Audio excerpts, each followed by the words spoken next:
Hello, hello, everyone. Welcome to the Wisdom Challenge, the Wisdom Journey.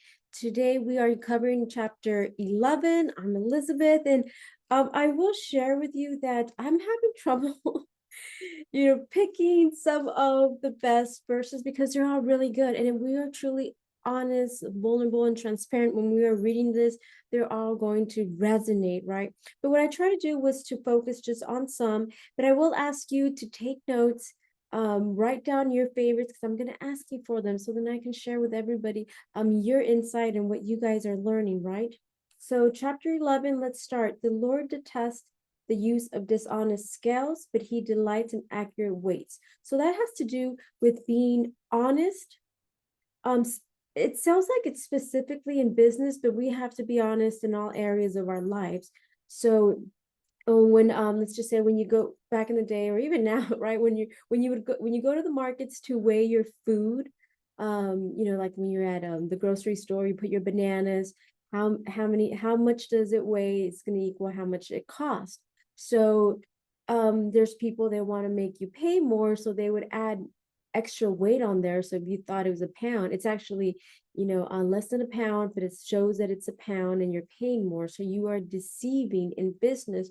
So it's reminding us here that in all aspects of your life, let's be honest. And I have worked a lot in entrepreneurship and startup and business, and I have seen my fellow brothers and sisters actually be dishonest in business, but segment their life saying like, well, I'm honest with my family and I do this for the church, but in business, I kind of cut corners here and there so I can make more money, make more profit. There's nothing wrong with trying to find ways in your business in the way that you create resources for yourself. There's not a problem in saying, hey, how can I make more money? Maybe I purchase this from a different provider, or I do this and I do that. There's nothing wrong with that, right? But there is something when you are now deceiving the end consumer, your clients, the people that you work, when you're deceiving them to make so you can make more money, right? And then justifying it as like, hey, that's just a certain part of my life.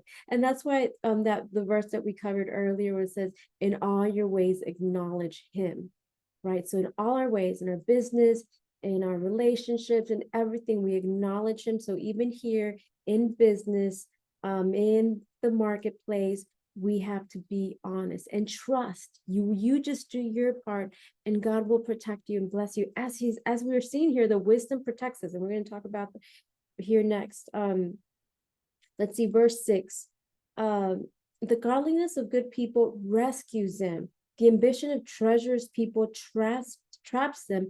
So when you are godly, when you are doing the right thing, we are going to have situations come up. We are going to go through problems, but we are going to be protected.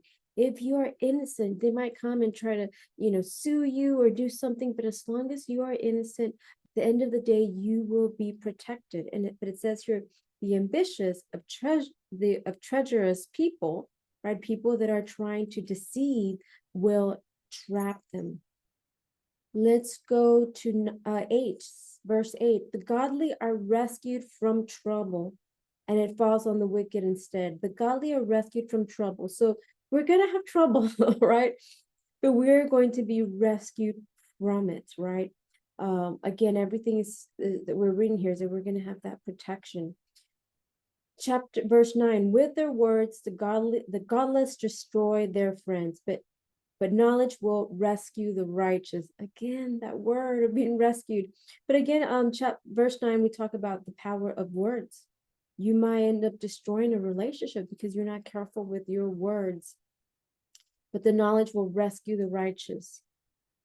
I skip on to verse 14. Without wise leadership, a nation falls.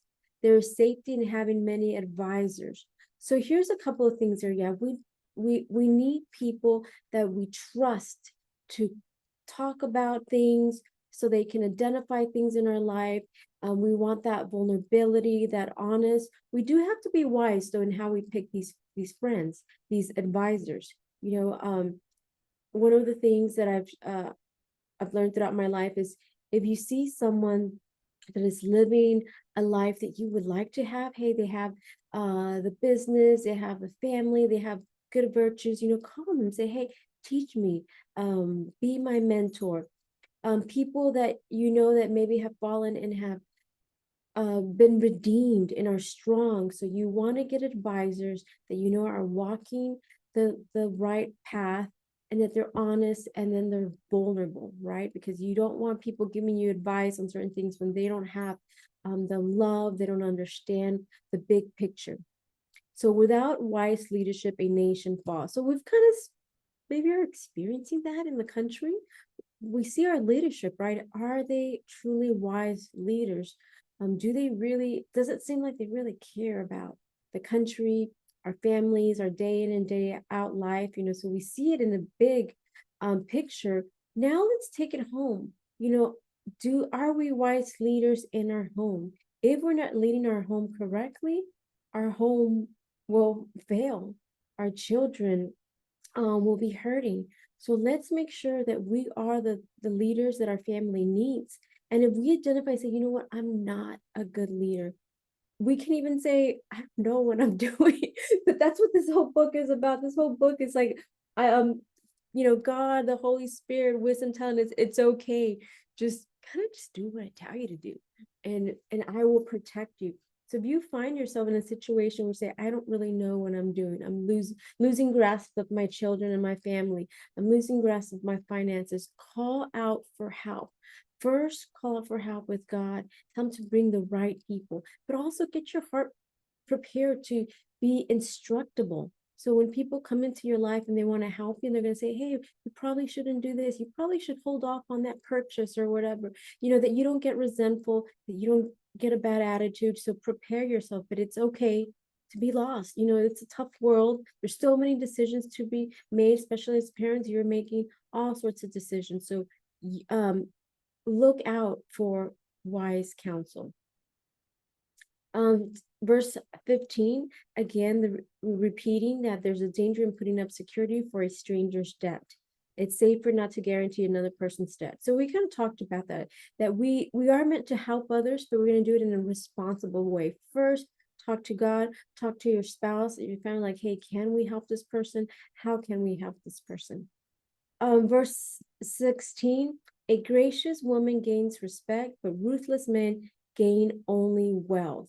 So yeah, at the same time, you want to have wealth because you want to provide for your family and friends, but you want to do it in a respectable way, right? There's some people that you're like, man, I know they make money, but you can't honor them, you can't respect them because you know that they are deceiving, they're liars. So what's the use of having that wealth if no one respects you and honors?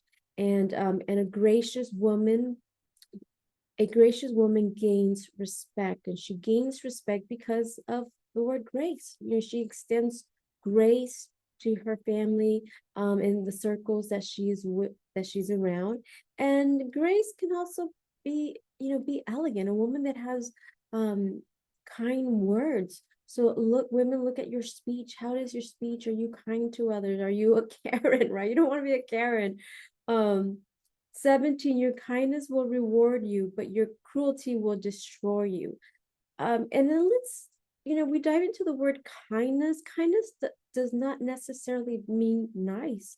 Sometimes you have to be a little tough, but kindness means doing good for that person, for their well-being. So let's look at how can I help people and be kind to them. Evil people get rich for the moment. We've seen that so much, right? People get rich for a minute here, they're the high life, because they did not build that richness off of this foundation, they lose it. But the reward of the godly will last. Verse 19, godly people find life, evil people find death. And we find life not only everlasting life, because once we accept Jesus Christ in our life, we have everlasting life, but we find life here. And that's really when our life starts, right? When we start living, a more fulfilled life. Some of us, have a past where, it was really fun and we did this and we did that, but we didn't have Christ. And we actually have to really be honest and say, yeah, it might have been fun, but deep down inside, I was missing something, and now with Jesus Christ, we have that fulfillment, that quality of life.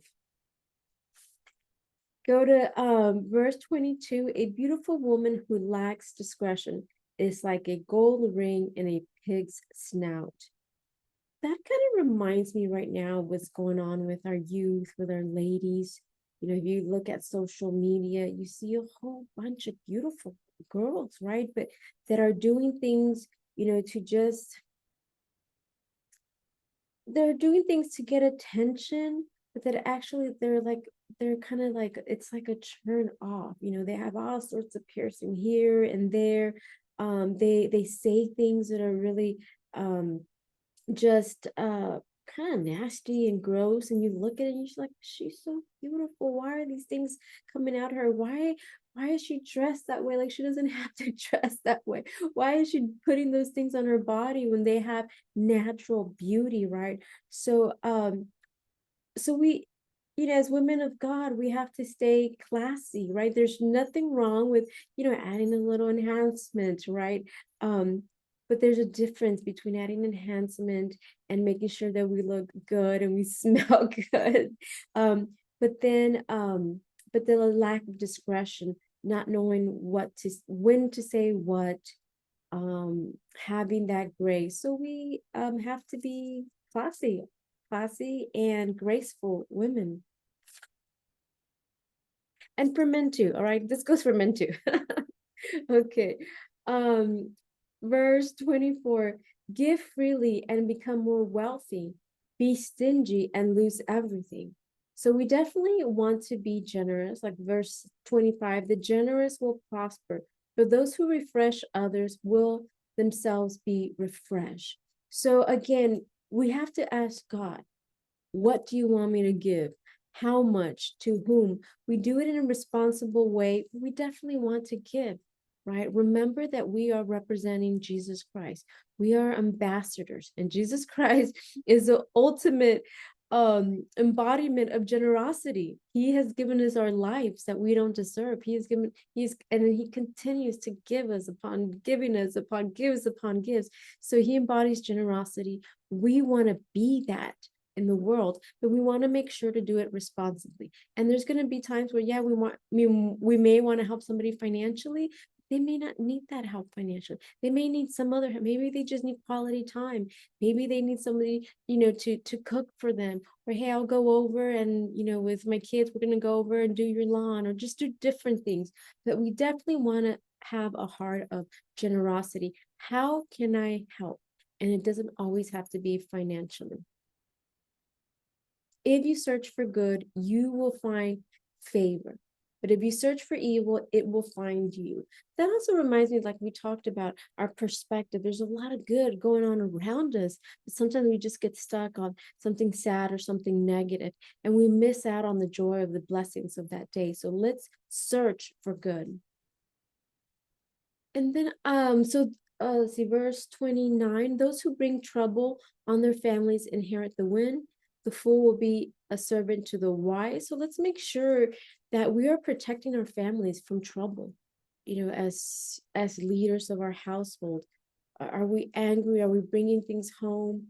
What is really going on with us? Because it trickles down, right? Sometimes when we look at our kids and they're just, just acting up, instead of saying like, kids, stop it, look back and say, hey, what am I doing to create this environment? And verse 30, the seed of good deeds become a tree of life. A wise person wins friends. So the beginning of this verse reminds me of the concept of multiplication. The seed of good deeds become a tree of life. So in God's kingdom, like Jesus Christ talked about all these parables that he shared with us. There's the concept of multiplication in the kingdom. It's not like I give God a little something and he gives me back a little something. Like we said, Jesus Christ is a Christ of generosity. When we put a little something into the kingdom, it comes back. And it just depends on our faith level, how we nurture that, what we yield. But it is a principle of multiplication. So here, the seeds of good deed become what? Trees. And now these trees give shelter, give food, and then it's the tree of life, right? That everlasting life. So anything that we plant in the kingdom will be given back to us in multiplication form. A wise person wins friends. And so, we have to be wise when we're out and about, in our work, church, in our community, to win over friends. And here, there's a asterisk that also means to win souls, right? To share the gospel. So a wise person shares the gospel with friends, but we do it in a very considerate way. Sometimes sharing the gospel is not really talking about the Bible. Sometimes it's just being there as a friend, listening and saying, hey, I'm here if you need me. I can pray for you. Sometimes it's just a compliment. Sometimes it's sharing your lunch, right? So sharing the gospel comes in many different ways.